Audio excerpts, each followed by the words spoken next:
This is Luke Cannell with NACR's UC integration team, and I have a guest here, Roy King from Microsoft. Roy, can you tell us a little bit about what you do?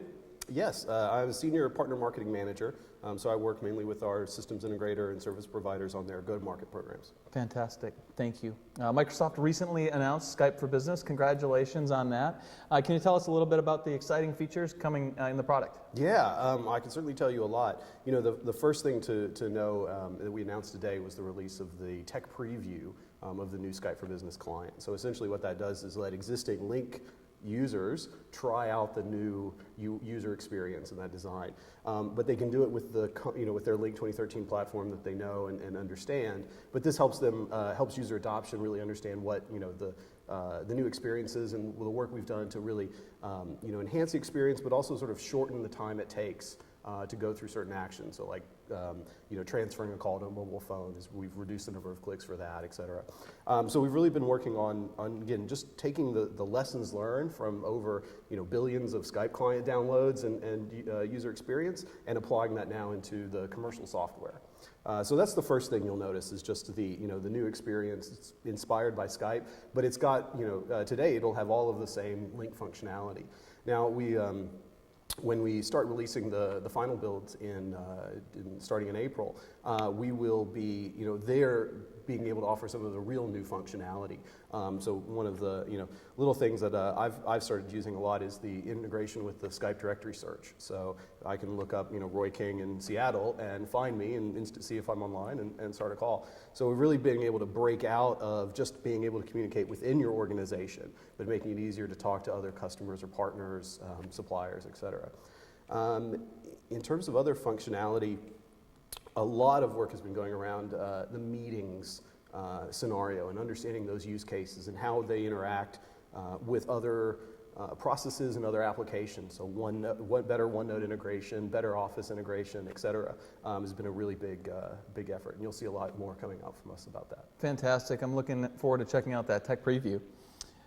Taking a step back, LCS was really originally positioned as a messaging platform. Can you talk about the evolution of the product, where you came from and where you are today? Yes, as you mentioned, early on it was, back in the day, it's hard to remember just how novel instant messaging and chat was. But companies were beginning to use that and needed all of the enterprise grade quality and reliability for that, and had Exchange already and they wanted to be able to expand the use of that. So it made a lot of sense as an entry point. But since then we spent really for the next 6 years with OCS and then Link 2010, eventually Link 2013, really helping to grow that so that customers didn't have to think about, I've got my IM application here, but I still have my PBX, and I still use some audio conferencing stuff, and I've got these other things here. We knew that approach that we had, the design point of starting with the user and how they wanted to communicate and having a unified experience across devices was going to win. That was going to be a smart approach. And so we've continued to just fill in the number of modalities and scenarios and work so that you, the user, when you're trying to communicate and collaborate, don't have to think so much about switching, don't have to think about different applications, learning new things. And that bet has stayed consistent while we've been building up the back end, PBX functionality, the administration and management, as well as improving on the user experience. So the move into conferencing and really getting our footprint strong on those meetings, and then going into the PBX was really the kind of the culmination of the first vision that Gurdeep had 7-8 years ago with OCS. But over that time is when we saw the phenomenon of Skype and a lot of the other consumer tools coming into place. And so what you see us now doing is sort of saying, okay, hey, we take a step back and we've really done a great job at kind of mirroring or being parity with the industry and what they had done in a software-based, user-centric perspective.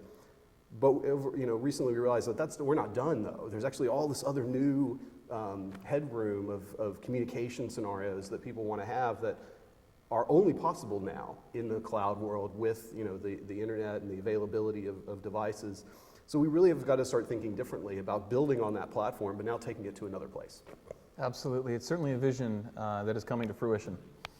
Along those lines, you talked about audio conferencing, especially enterprise voice and the PBX. Can you talk about some of the lessons learned as you matured the product into more enhanced modalities? Yes. Well, so one of the things that that's the start of a good bet or something that did go right was the integration with the other Office servers and the Office client, and really helping customers streamline and consolidate the number of different applications and back-end infrastructure and those things that they had to manage.